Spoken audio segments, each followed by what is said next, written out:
Hello and happy October 1st. It is the season of the witch. It's the season of the witch every season. But anyways, so we're going into October. Super exciting time, and I'm going to be sharing a whole lot of stuff in the month of October. I'm going to be sharing a whole lot of stuff all the time, but in the month of October, we're really going to get into some of the divination techniques, some of the natural witchcraft, and that's my main focus, right? For as we're moving forward, as I'm moving forward, is to allow people to be able to get back to the original craft of not having to have stuff to be able to work your magic. Okay? And that's what I'm going to talk about in this video today. I'm going to talk about how to locally source items that allow you to practice your craft with the ability to take your personal power back in the same time. Because here's the thing. So way back when, right, when witchcraft started, if you want to say that, or when witchcraft was coming about, witchcraft came about by needs, pure desire and needs of the downtrodden people.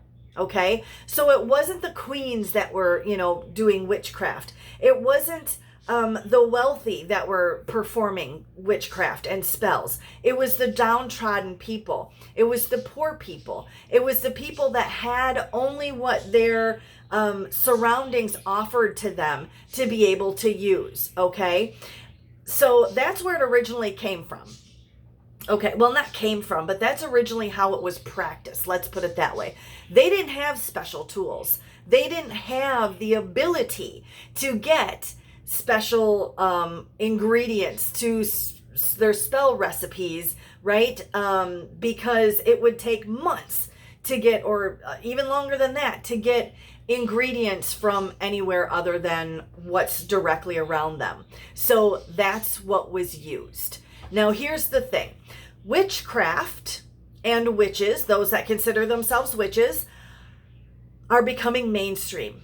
That wasn't how it was when I originally started out, okay? I originally started out in really getting into the practice in the 80s.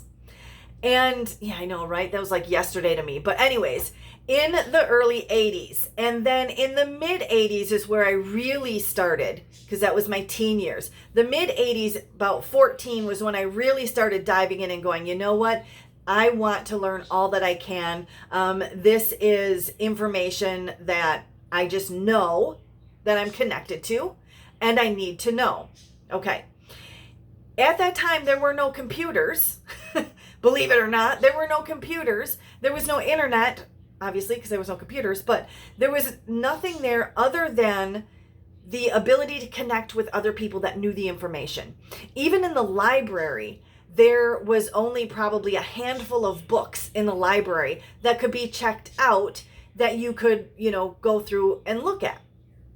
So I had to seek out the people that knew the different areas and have them teach me. So you learned your stuff, right, by family members or whoever it was, family, friends, somebody in your community, whatever. You had to listen to them. You had to learn from them. You had to watch them. You had to work with them. You had to listen to a whole lot of stories, right, about how things were and are, to be able to gain knowledge into the craft. And then you put it into practice.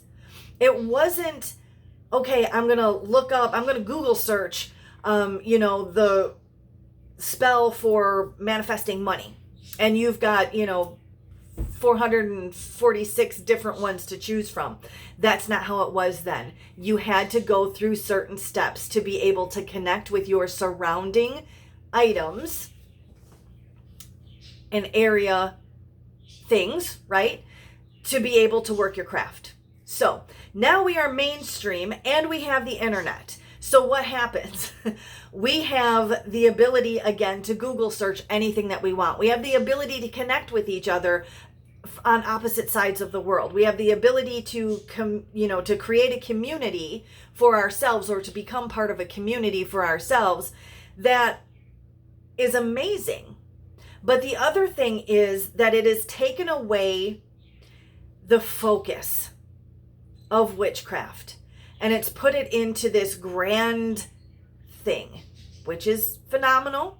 But on the other hand, it's also stabbing us in the back, because as anything grows mainstream and grows larger, your big corporations come in to monetize it. That's just how it is. It's always been and always probably will forever be. Okay. So I was in the makeup place. I can't think of the name of it right off the top of my head right now. I was in the makeup place and I saw a witch kit in the makeup place. Okay. And the lady there and I was like, oh my gosh, a witch kit. You know, that's funny because I don't go out looking, this is what I look like. I mean, this is what a witch can look like, right? So anyways, I'm in there and I was like, oh my gosh, a witch kit. And she said, oh my gosh, those are just flying off the shelf. People are spending that kind of money to get the colors that a witch, and it had a crystal in there too or something. But you know what I'm saying? Okay, do you get it? Like everything, the big corporations have become... Did you hear my cat? Oh my gosh. The big corporations have become dependent on us becoming dependent on them. Okay? And that is taking away your personal power as a witch, right? Your personal power as a witch is your ability to connect with nature and its surroundings and what you have available in order to use that to manipulate energies to create a desire or a change. Manifesting. You don't need fancy stuff.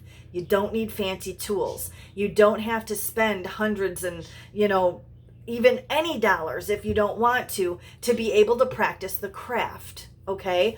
Again, big corporations want us to become dependent. They want us to buy all the fancy things. Now, I'm not saying, and again, I keep saying big corporations, because if you have somebody in your community that you trust and I mean, some people just don't have the desire or ability to be able to create maybe the oil blends or the herb blends needed or candles desired, or something like that. If you find those from somebody in your community or locally, and again, talking your community being this online cyber, right, areas that we host as well, then by all means do that. Because I feel like those people are offering their products because they have such a tie and connection to it and the ability and the opportunity to help other people with that it can only multiply itself in energy as you consume those things. I'm talking about walking into Walmart, okay, and buying, some witch kit that they have there. Okay. So I'm going to go over, because again, you don't want to give away your personal power, and that's giving away your personal power. Because when you go, oh, I need that to be able to perform this spell that I want to do, you've given away your power. Because you don't need anything other than your own intention. And again, local sourced items, right? Sourcing locally to you if you choose to use ingredients and tools in your practice. Okay, so I think I've babbled on enough about that. So let's go into how can we source things then? What the fuck am I talking about, right? Like, how do we source things then? So the first thing is harvesting or wild crafting, which is by far one of my favorite things to do. And I think I showed you guys, I know that I showed you guys my, I showed you guys my harvesting of catmint, I believe either this year or last year, and my goldenrod this year, which, I don't have any hanging in here. But, so that's wildcrafting. That's foraging, if you will, is another word for it, I guess. And that's one of my favorite ways to kind of get things locally. So there's something really magical about becoming familiar with what you have available around you, right? The spirit of the place that you reside in, so to speak, right? The spirits of the plants that grow around you in your area, in your yard, in your neighborhood even. The ability to be able to just walk through some area, walk through your neighborhood, a park. I wouldn't make it a state park because you can't take stuff from there. And feel that you know the magic, you know the spirits, you know all the living things that are around you. That's part of your personal magic, right? Your personal power. Wildcrafting or foraging is simply the act of finding and harvesting those plants that grow near you. And although that may sound simple on the surface, it's something that takes study and time to be able to, and development to be able to do it well, right? You have to first learn about the plants. You just have to simply start learning about identifying plants that are around you, and then you have to think about how you're going to safely harvest them for yourself, okay? Because there are some, precautions that need to be taken with certain ones. So you have to make sure that you know the research on it. So basically, you are going to be able to learn the magical properties, let's call it that, the magical and metaphysical properties of the living plants and spirits that surround you in your area, right? Even if it's 40 minutes away, like if you go somewhere, for let's say a birthday party or something, and you see that there's, catmint growing there and you're looking for that, that that's someplace that you can harvest from. If it's a person that maybe they can, send it to you or whatever. But that's even to that extent. I like to keep it even more local if I can, to be able to really, really, really master what's in your area. Okay? I apologize for my cat. He's not hurt or anything. He's walking around with a plain mouse in his mouth like he's caught prey. And he's just walking around making weird noises. So I apologize. So even if you live in the city like I do, and I showed you how my goldenrod is planted along the side of my house so that I can harvest it. Even if you live in the desert where there's not a lot of foliage around, right? There are still plants that are available to you specifically in your area, right? It doesn't have to be like you live where everything's available. And that's the point of it, because you're going to learn, just like in old ways, you're going to learn what's around you and how to use what's around you. Therefore, you never have to worry about running out of an ingredient. You never have to worry about anything like that. Well, I guess unless, like me, you're in the winter time and your stuff you have to harvest before winter to be able to have it through the winter time to use it. But that's a whole nother thing, I guess, right? So you find abundance in your local space. You find what's in your neighborhood. This also gets you out and walking and connecting because you're looking for different things, right? There are apps that you can put on your phone that have like free trials or whatever that you can put on your phone where you take a picture of the leaf of the plant and it'll come up and show you what the plant is and what it's medicinally used for and magically used for sometimes. So that's something that you can choose to go, you know what, I'm going to take this week and I'm going to go around and find out what these different plants are on my 7-day free trial. It hasn't cost you anything then, right? Because you cancel your free trial, you're never charged for the app, or you use a free version of the app, and you've been able to identify all these different plants and offerings in your direct area. It's free, right? Walking's free. Okay. Again, the beauty of wildcrafting, of harvesting like that, is you get to build a relationship with the natural world that's around you in your area. You get to learn how to best use what grows near you in your spellcrafting, even if it's unconventional. Okay. And that's something that we get into in the classes as well. So once you've learned about what grows near you, and you can positively identify some of the plants, you're going to, again, learn to harvest them safely. Harvesting practices. That includes both what's safe for you, pesticides and pollution and all that should be taken into account as well, into consideration, and what's safe and healthy for the plant and its ecosystem. So you don't want to completely decimate something. You don't want to pull it all because you want it to be there again, okay? If you're not sure where you should start, I would suggest looking into foraging. Like, I know they have like Facebook groups and stuff like that, lectures maybe that are near you. It may take some digging into, working with other people for it. But again, even those apps will help you. And then you have the internet to be able to look up, once you know what a plant is, to be able to look it up. Now, what I've also done in this is, the rest of them aren't this long, I promise. What I've also done in this is, I've taken a leaf or two or a branch or whatever, ask, of course, and give, but bring that home so that you can work with its energy, so that you can get accustomed to its energy and what you're supposed to be doing with this item. And again, that's something that we get into in the coaching and classes. But, again, local groups, there's sometimes colleges that have horticulture departments that can maybe help. Alternative medicine shops can sometimes help. Survival skill groups can. You would be amazing at all the different information. Nurseries in the area, plant nurseries, of course, not human,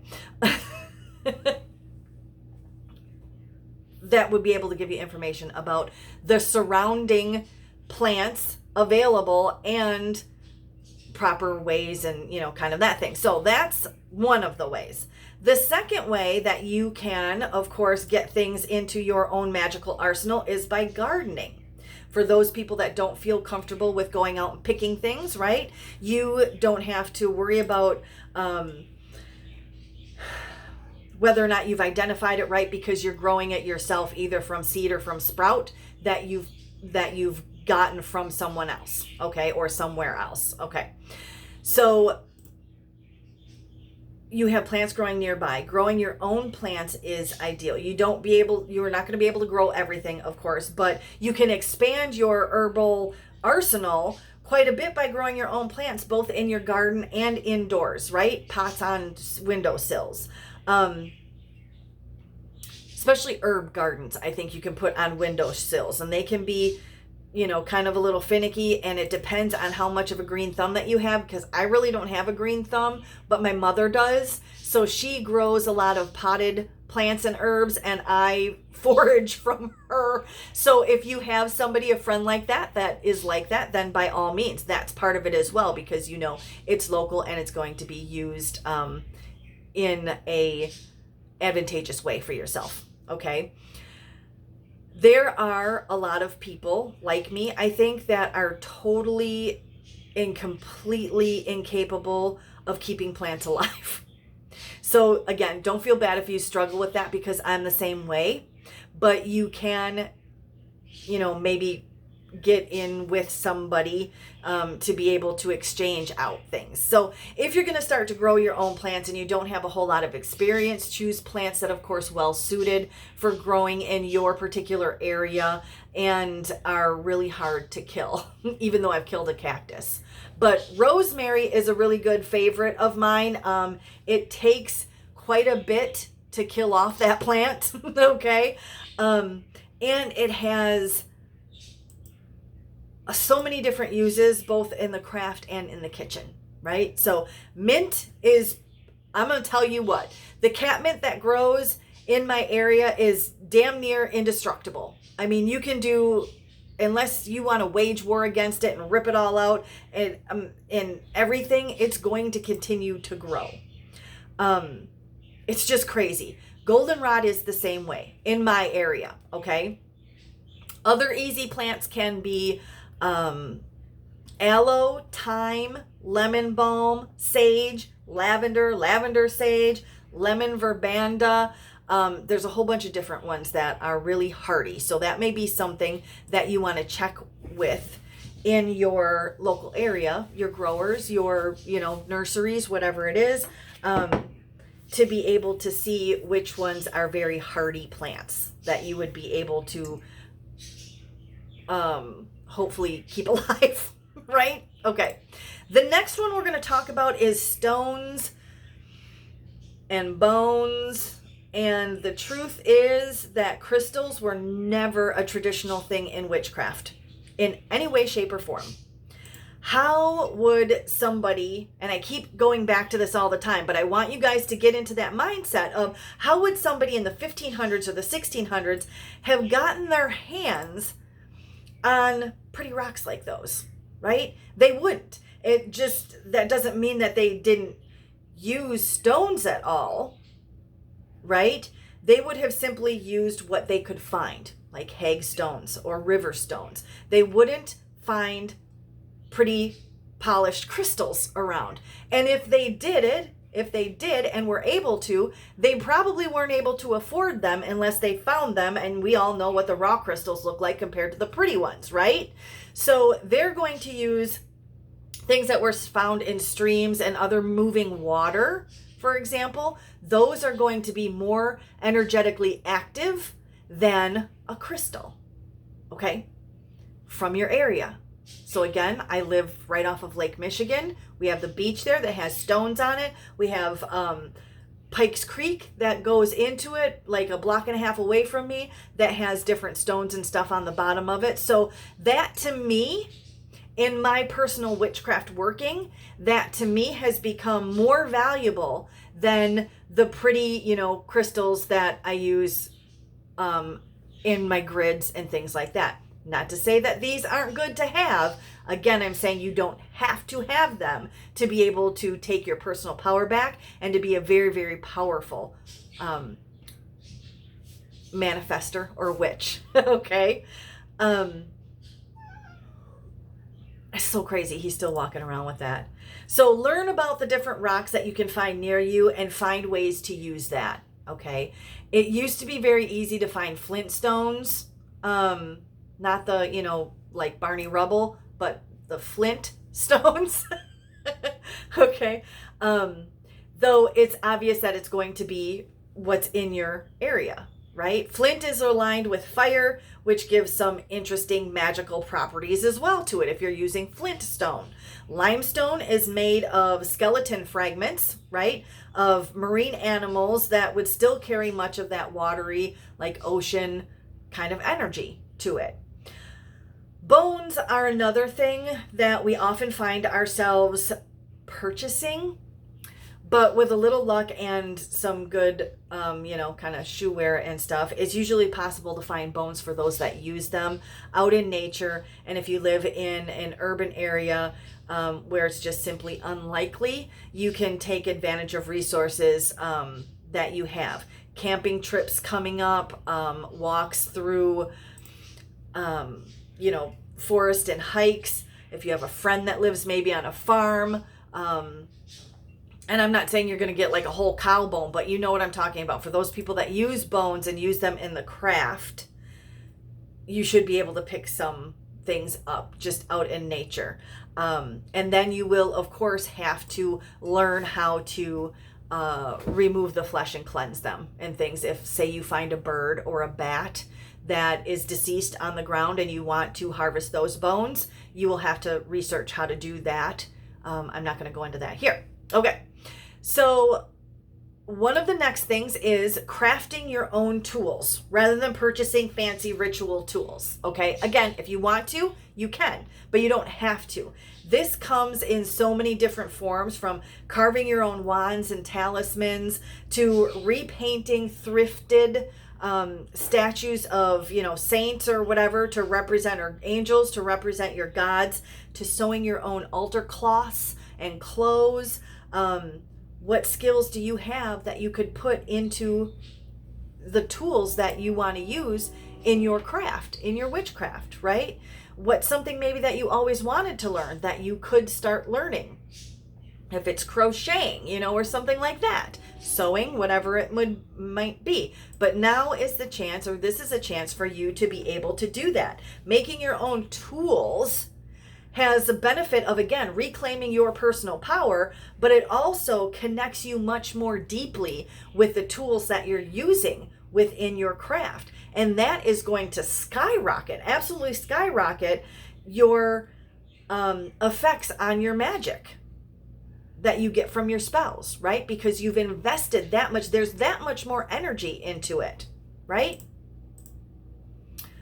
The next one is shaping your craft, or making sure that your craft matches your world.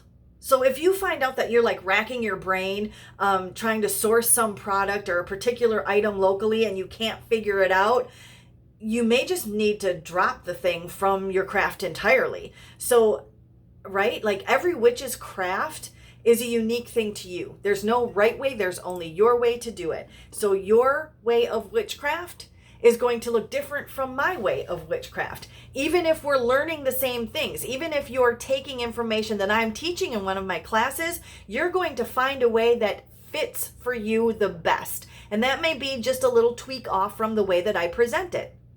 And that's what it's all about. That's perfectly natural, normal, and amazing, because you want to make it your own. You don't want to make somebody else's recipe. You want to make it your own, right?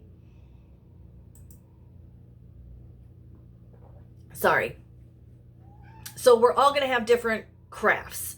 There's no witch law by any way saying that you have to work in a particular way with a particular item or a particular ingredient, or even that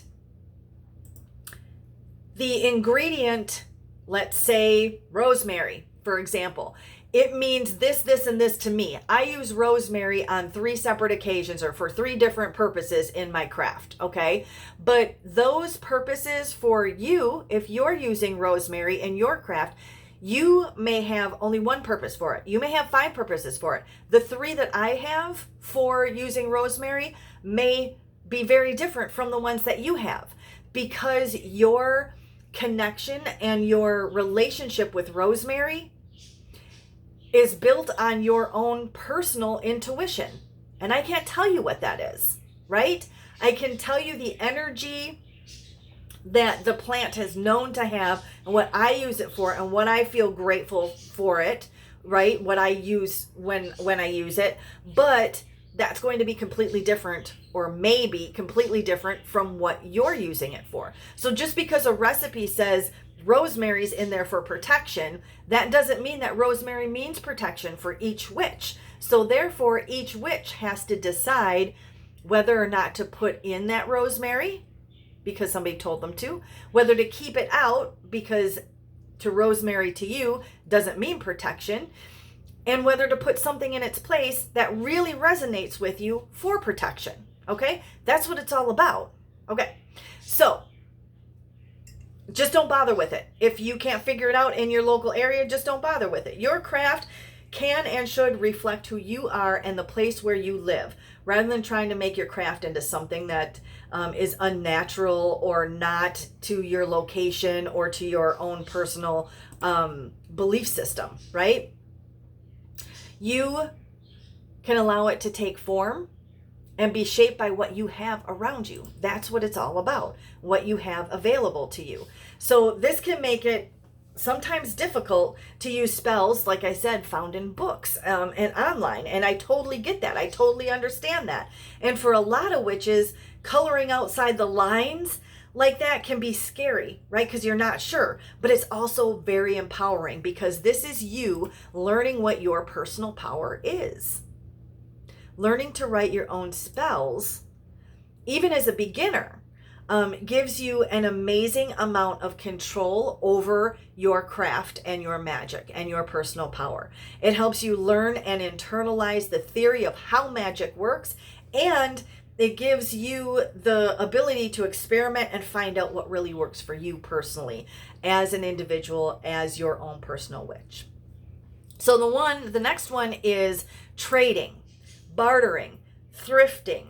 This is last but not least because it's one of my favorite things to do, and that is going thrifting and seeing what I can find at rummage sales and the thrift store and the Goodwills and, all those kind of places that I wouldn't have access to buy, or trading with other witches, or bartering with neighbors or local people, antique malls for useful items or items that make you feel, witchy.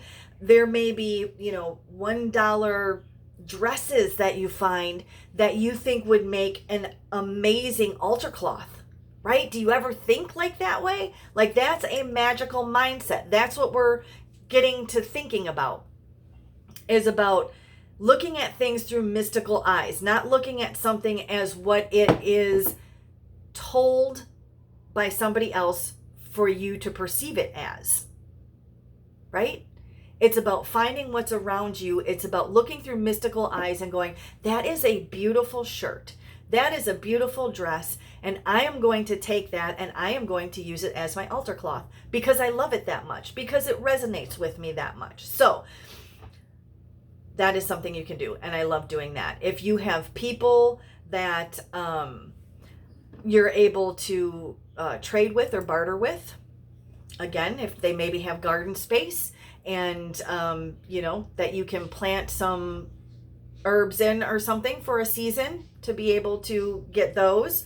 You can exchange tools that you no longer use. Let's say you bought something and you don't really use it. It didn't really resonate with you, but you have a friend or a connection that has something, a crystal maybe that you want or something. See if you can barter that out or trade it out. That is what is it. You don't have to have money to be able to buy everything.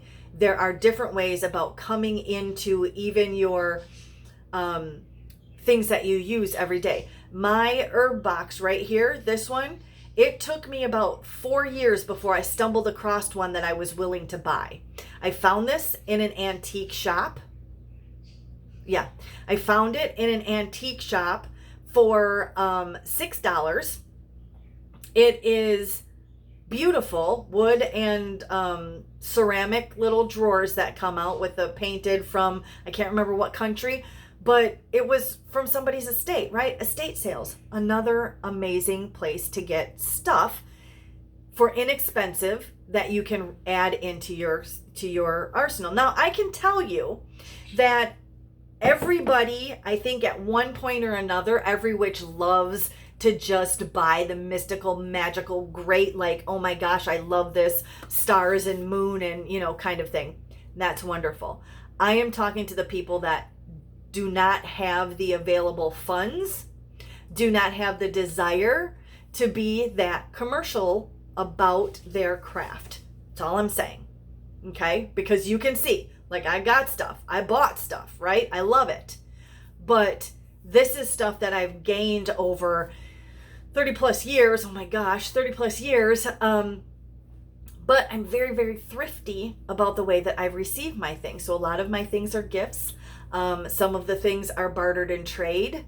Some of the things that I have were, again, found in thrift stores or estate sales. When you do that, whenever you bring anything new, whether it's purchased, comes from Amazon, whatever, I always say though, however, no matter how you've received it, make sure that you cleanse it before you use it or before you bring it into your home. Especially estate items and things like that, you want to make sure that it's cleansed before you bring it into your home, just because you never know what other people's energy that was imposed on it, right? So localizing the way that you receive, and I'm tying it up here, localizing your craft and the way that you receive the items that you use within your craft gives you a freedom to create your practice that isn't reliant on your budget, right? It gives you room to explore and grow and places your power right back into your own hands, right? You don't have to rely on anyone else or any outside anything to be able to work your personal magic at any time and any place in the world. Okay. So that was the first part that I wanted to share, or the first thing that I'm going to share this October. We do have the Intuition 101 class that's starting in the group, the Living a Magical Life group. It starts tomorrow. That is a free course that's going to be in there. And then I have an exciting announcement that's happening on Sunday that is going to really be amazing. So with that, have a wonderfully magical rest of your day and a happy first day of Halloween as far as I'm concerned. See you next time.